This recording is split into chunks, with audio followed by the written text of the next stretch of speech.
इधर उसी समय देवयानी को शर्मिष्ठा ने पकड़ करके कुआं में डाल दिया। जब इधर कुआं में देवयानी गिर गई, कुआं में पड़ी रही। सब सखियां जो थी वहां से लौट आई, किसी ने देवयानी को उस कुआं से नहीं निकाला। मेरे भैया जब कुआं से नहीं निकाला तो इधर देवयानी कुआं में पड़ी हुई है, तो इधर से महाराज याद जब जंगल में शिकार खेलने के लिए चले, इधर आवाज लगा रही है देवयानी उस कुआं से कि अगर कोई बाहर हो तो हमें निकाल लो, कोई हो तो हमें निकाल लो। लेकिन वहां कोई नहीं था। महाराज आते जब पहुंचे हैं तो जैसे ही घोड़ों के टापों की आवाज जब देवयानी ने सुनी तो आवाज लगाई है, अरे कोई इस रास्ते से जा रहा है, हमें इस कुआं से निकाल लो। अरे मैं इस कुआं में पड़ी हुई हूँ। महाराज याद ने चारों तरफ देखा, कोई दिखाई नहीं दिया। मन में विचार किया, हमें ये मालूम पड़ रहा है इस कुआं से आवाज आ रही है। इधर उस कुआं के नजदीक पहुंचे, इधर आवाज लगा रही है देवयानी, गोड़ा बाले बटोई का रुकी जइया में तेरे गोड़ा।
इधर कुआं से आवाज लगा रही है देवयानी, लेकिन उस आवाज को किसी ने नहीं सुना।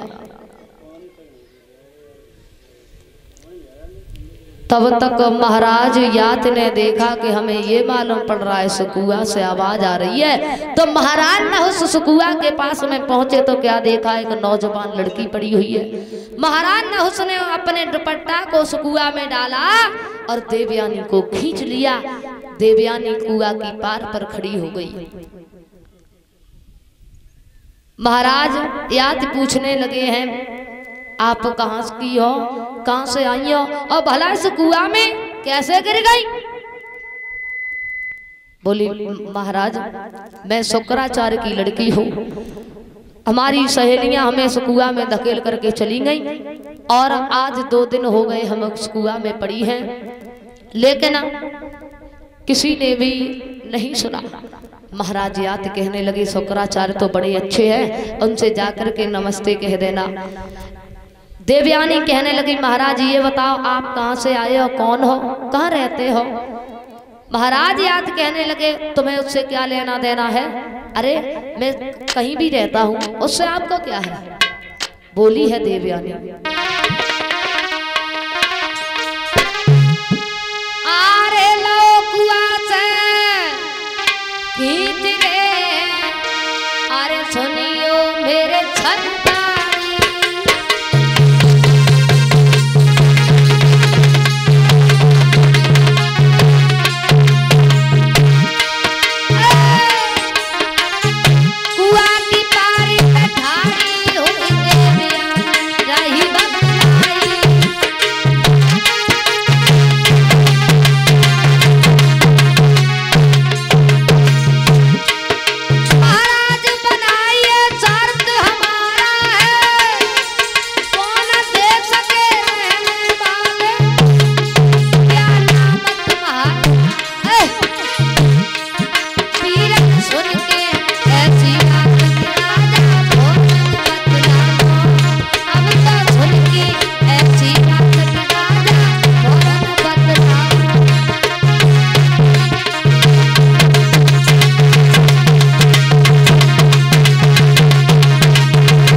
क्या हुआ मेरे भैया?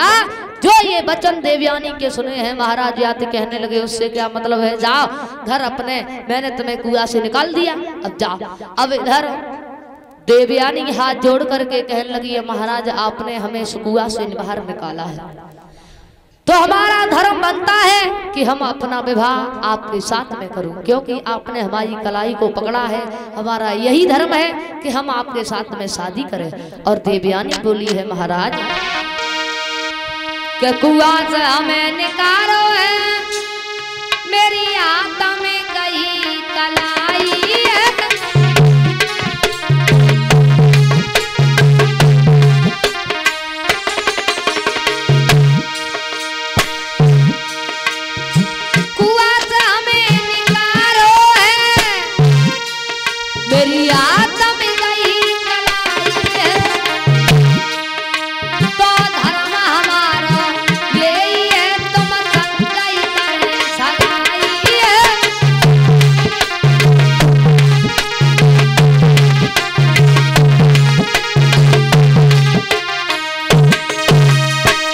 इधर देवयानी हाथ जोड़ करके कहने लगी, महाराज आपने हमें इस कुआं से निकाला, हमारी कलाई को थामा है, तो हमारा यही धर्म बनता है कि हम अपनी शादी आपके साथ में करें। महाराज याद कहने लगे हैं कि आप पागल हो गई हो है, हमारी शादी आपके साथ में नहीं हो सकती, मैं एक क्षत्रिय हूँ, मेरी शादी भला आपके साथ में नहीं हो सकती है। महाराज याद ने देवयानी की बात पर कोई गौर नहीं किया और वहां से चले गए।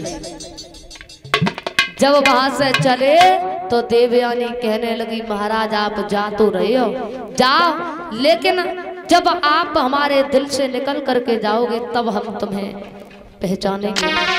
और बोली, बाएं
कहने लगी महाराज आप हमारी इस बाँ को छुड़ा करके जा रहे हो तो जाओ, कोई बात नहीं है, लेकिन आप हमारे दिल से जाओगे तब हम तुम्हें जानेंगे। तो कहते कि तुम कैसे जा रहे हो।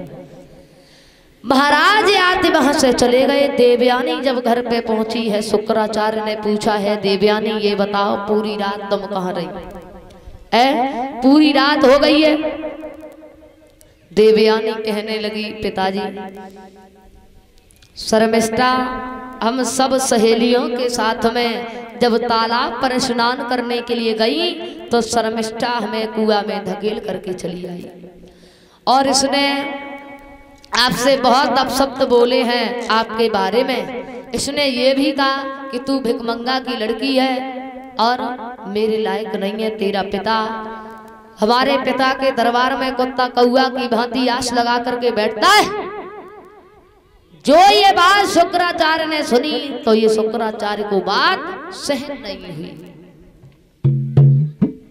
और जब सहन नहीं हुई तो उसी समय शुक्राचार्य देवयानी को लेकर के उस नगर को छोड़ने के लिए तैयार हो गए और चलने लगे।